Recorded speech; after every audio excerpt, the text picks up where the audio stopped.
যেটা বাস্তব অভিজ্ঞতা, আমার নিজ উপজেলায় আমার সংসদীয় আসনে যেসব এলাকা রয়েছে সেখানে শিশুরা কাজ করছে। আমরা চেষ্টা করছি শিশু মুক্ত করার। তবে আজকে এখানে অনেকেই প্রেজেন্টেশন করেছেন যে আমরা ঠাকুরগাঁকে শিশু মুক্ত করেছি। এটা হয়নি, এটা ভুল। সত্য নয়। আচ্ছা, তাহলে সেক্ষেত্রে মানে সেখানে আমরা দেখেছি যে এই কথাগুলো বলতে গিয়ে আপনি হচ্ছে একটু মানে তোপের মুখে পড়েছিলেন, কেন সেটি একটু জানতে চাই। না, আমি আসলে তোপের মুখে পড়ি নাই। আমি আমার বাস্তব যেগুলো কথা আমি সেই কথাগুলো বলেছি।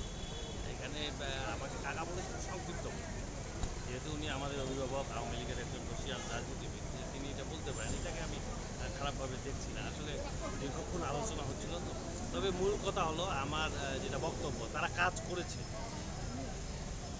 আংশিক শিশু শ্রম মুক্ত ঠাকুরগাঁ জেলা হয়নি। এটা অবশ্য কঠিন, তবে কঠিন এই জন্যই নয় কারণ আমাদের মাননীয় প্রধানমন্ত্রী দেশরত্ন শেখ হাসিনা আছে। আমাদের সকলের সমন্বয়ে, সকলের যদি আমাদের চেষ্টা থাকে, শুধু প্রশাসন নয়, প্রশাসন সকল এনজিওগুলোকে যদি অন্তর্ভুক্ত করা যায়, আমার মনে হয় এটা সম্ভব, তবে সময় লাগবে। ধন্যবাদ।